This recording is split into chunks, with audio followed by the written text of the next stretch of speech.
You seem like a calm and reasonable person. Are you? A calm and reasonable person. Thor's fat now? What the hell? That's what some real goofy people said when the design of this character was first released, but it turns out, dude's kind of crazy. In a franchise with tons of awesome bosses and fights, Thor had a lot to live up to when he finally made his appearance in God of War Ragnarok, especially after being teased 4 years earlier at the end of the last game. Today, I'm looking at Thor's role in the game. What's even his motivation? Is he even a good character? And then giving him a score 1 out of 10 at the end of the video. Welcome back to Villain Review. Let's talk about Thor. I see why my sons fell to you. Even this lesser version of you.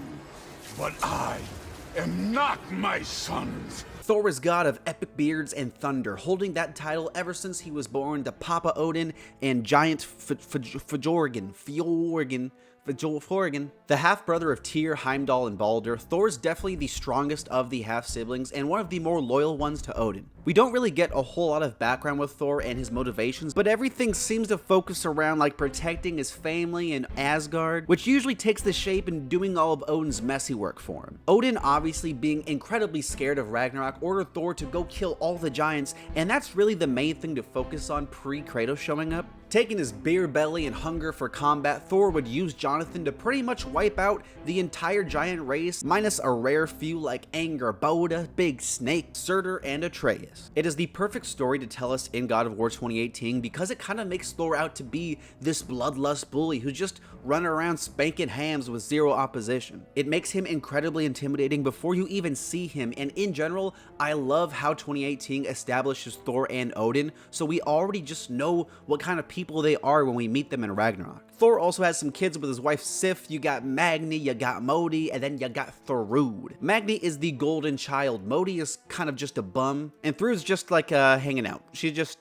chilling, but we love you, Thrud. You're a good kid. One of his main motivations in Ragnarok seems to be getting revenge on Kratos for killing Magni and Modi, but I don't really think it ever gets off the ground outside of a few exchanges between the two while they're fighting. Yeah, maybe Odin won't let him do anything else, but it feels a little weird to me. He goes, "All right, Kratos, I'm getting paid back. You owe me a blood debt." And then like 5 minutes later, after Kratos gives him a few good punches, he goes, "All right, Kratos, we're even." Like, damn, dude, do your kids really not mean that much to you? I mean, Modi, yeah, of course, duh, but Magni, Thor loves that guy. Speaking of guys Thor loves, let's talk about Thor's most interesting relationship in this whole game, Mr. Booze. Thor is an alcoholic who throws them things back more than an OnlyFans girl. Why does he drink? Why does anyone drink? Cole Sprouse, hit it. Because we're pretty fucked up. The man has to deal with the guilt of all that horrible stuff he's done, and he has to grieve 2 of his 3 children. When we meet him in Ragnarok, he's already well on his decline, the shell of the former god he once was. He's tired,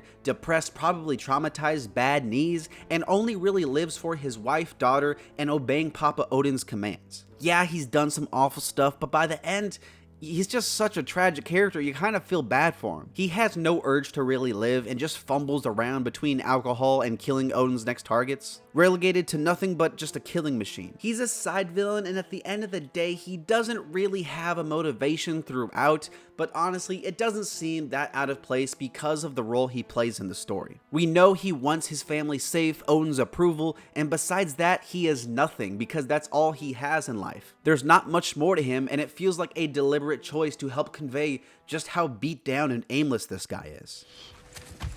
Take one more step, you're not gonna like how this ends. Really? And how do you intend to stop me? Look into my eyes. You tell me. Let's be honest, we all know why Thor was included in this game. Little old man Odin, he's not doing anything to take down Kratos, come on. He's little magic man, but this is a manly game with manly characters, and I want to see big strong guys with big cool weapons beat each other up and call each other names, hell yeah. And Thor fits that role perfectly. He's scary from the start, and I think he plays such an awesome opposite to Kratos in this game. He's kind of like the version of Kratos that he was in Greece, the version of himself that he would have been if not calmed down by Faye and Atreus. Just like Thor, Kratos did a lot of messed up stuff in his past. Thor, buddy, you think killing giants is bad? How about killing an entire world of gods, giants, people, whatever these things are, Medusas, you name it. Kratos, however, changed his ways, like how he's always preaching. He has to be better for the sake of not only the world, but for his child. Thor, on the other hand, doesn't have that moment of realizing his mistakes. He loses children, and very much like Kratos, spirals into a really dark place. When I look at Kratos fighting Thor, I look at Kratos fighting his younger self. Two dads who did some horrible stuff and lost some loved ones along the way, and they just responded in two very different ways. It's genius writing, and it makes Thor feel a lot more included in the game's story. He's a nice reflection of Kratos, but besides that, you could take him out of the game, and honestly, I don't think it'd be too much different. Like, his purpose at the start of the game is to separate Kratos and Atreus so Odin can recruit him, and they could have done that another way. Companion mission, and then the fight with Kratos at the end, which doesn't really need to be there. It's still an enjoyable sequence, although immediately followed up by the Odin fight, which I think is a little cooler, just for like how cool it is, and it also has some really cool personal moments as well. Ryan Hurst does a really good job with their performance, and I'm glad we got the more classic design of the character, which actually is an Easter egg to Fat Thor and Avengers Endgame, but it takes an eagle-eyed fan to notice that, so you're welcome. His kind of switch at the end of the game, although short, is enjoyable, and I'm glad he got some kind of arc in the game. It shows in the end he chose his family over his past, and I really think that if he had lived longer, he would have had the kind of character change we saw in Kratos between God of War 3 and 2018. About time.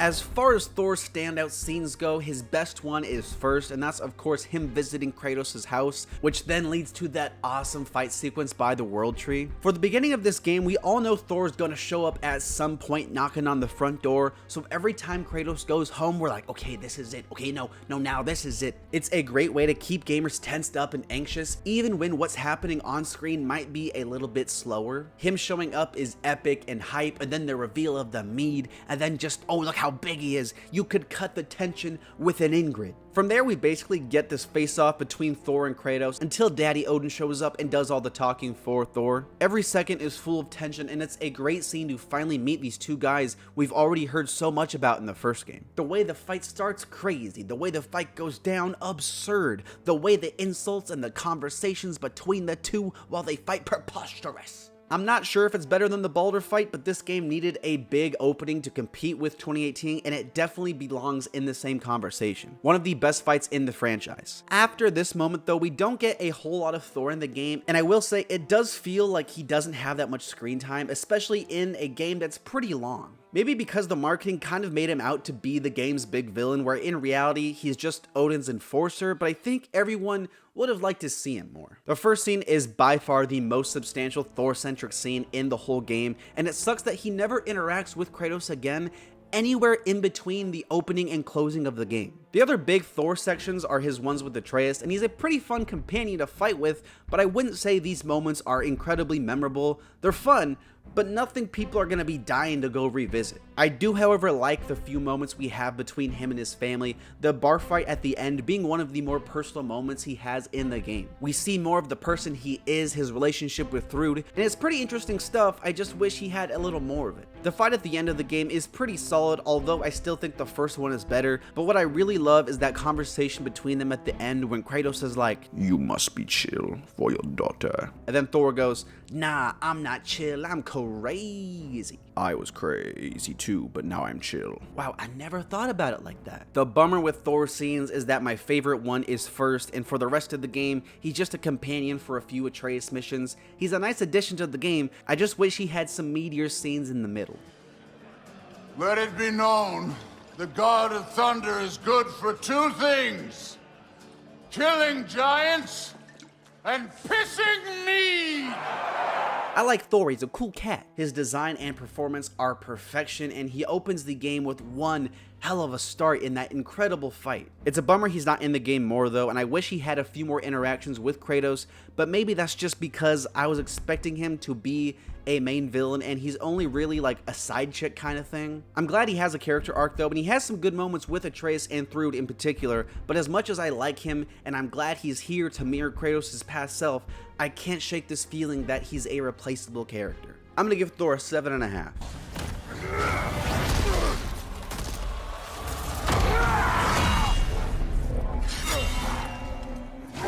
Thank you so much for watching Villain Review. I make a new one every Monday. Who should I review next? What'd you think of Thor? Let me know in the comments. Goodbye.